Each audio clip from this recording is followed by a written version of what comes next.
rebels, and that was Kabila and the AFDL.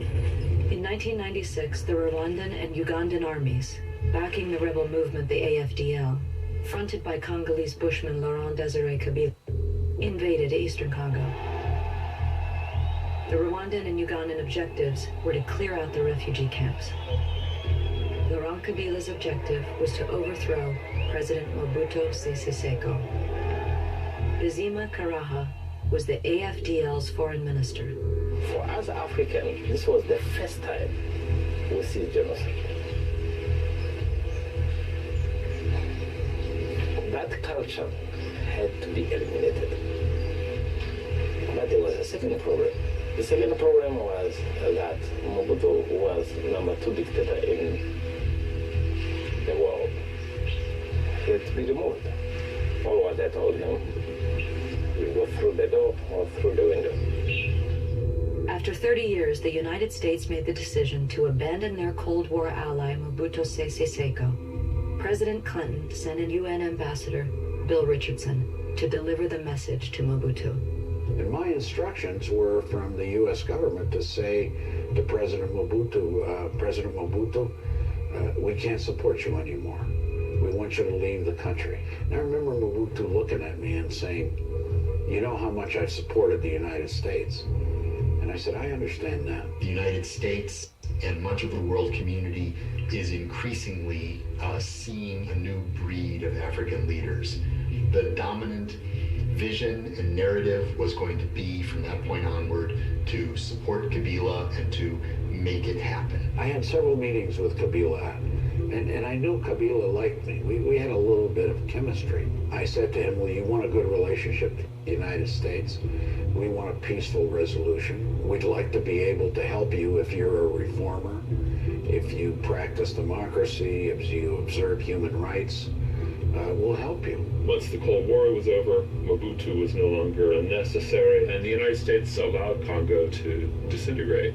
Although the AFDL moved very quickly, it soon became clear that they would need significant financing to take the capital city, Kinshasa. Kabila, I recall, said, can you give me $100 million loan from Clinton?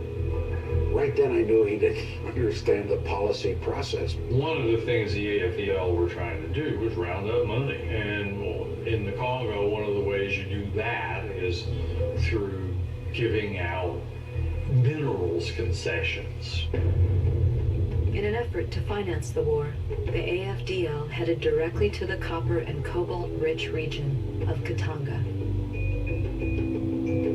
It started in the Kivus, but Katanga was then and has always been a key part of the Congolese conflict simply because of this is where the money lies. The real mineral wealth of the Congo is in Katanga. This is where the big money is made. Katanga is home to one of the world's largest copper belts and produces over 80% of the world's cobalt, both strategic minerals. The Department of Defense's Defense Logistics Agency, which has a strategic minerals division, ranks cobalt in the top 10. So many people came here to make a quick buck during the war. And they did. While the troops of rebel leader Laurent Kabila now control the mineral-rich areas of the country, giants like American Mining Field Corporation are taking advantage of the shifting political scene to swap their allegiances. Mining deals in cobalt, zinc, copper and diamonds are being signed with the rebels. Il y a eu Amphibis qui est arrivé, il y a le groupe Lundin qui est arrivé, il y a Anvil Mining qui sont les Australiens qui sont arrivés, et nous avions un groupe canadien qui est arrivé aussi, First Quantum. On était en guerre et tous les marchands d'armes en ont profité pour venir prendre des minéraux, mais c'était à vil prix. So 1996 was a moment for, cowboys to come out of the woodwork, and there was a fortune to be made in the Congo, and they congregated, they flocked to the Congo.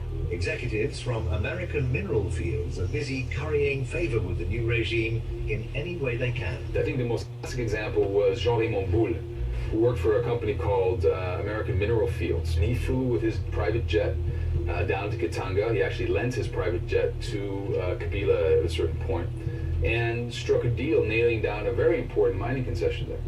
We have made our plane available to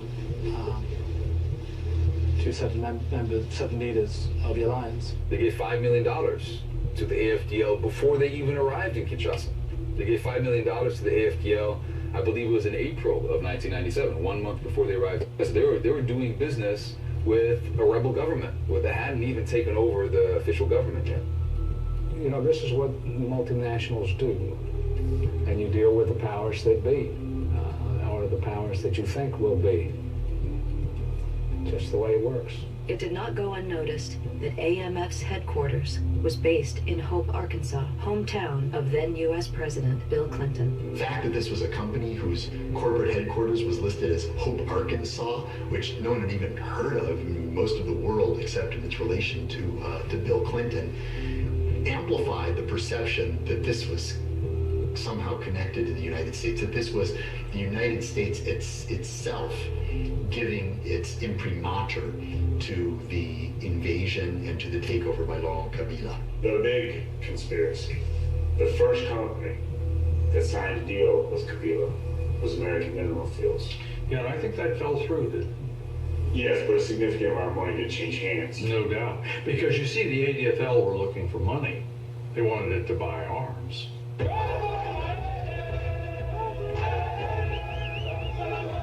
The AFDL's attacks were focused on refugees in eastern Congo.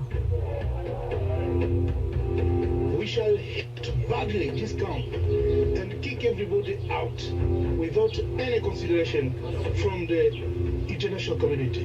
Did we know that the ADFL were massacring people in camps and so on? We heard about it. We had lots of stories about that.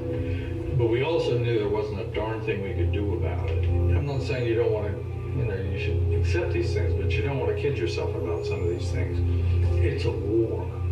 The most painful part for people like myself and for people who were involved in supporting human rights in the Congo for a period of time and of having really been optimistic about the democracy process in the Congo was that the local democracy movement in the Congo was abandoned completely.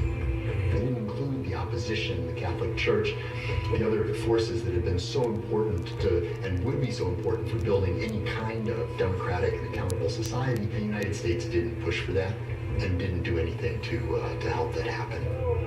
On May 17, 1997, the ADFL forces overtook Kinshasa.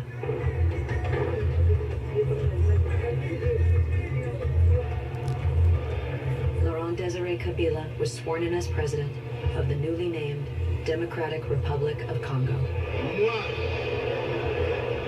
Laurent Désiré Kabila, président de la République.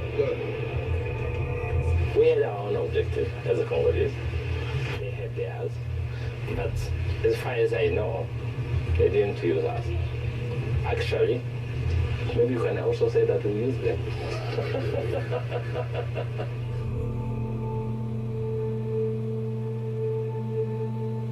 Since the 1996 invasion, peace has never returned to eastern Congo, where it is estimated that over 1.5 million people died during the AFDL march. Approximately 400,000 of them died in the camps.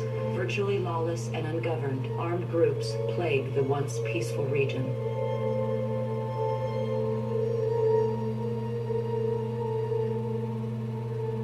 What I know, starting that time, we could see bodies lying all over the streets and no one taking care of them. People killing one another just like nothing. So that's when the Congolese mind, especially in the east, became spoiled. One of the most feared armed groups operating in eastern Congo was founded by the survivors of the refugee camp massacres and former Rwandan genocidaires. They are known as the FDLR, or the Democratic Forces for the Liberation of Rwanda.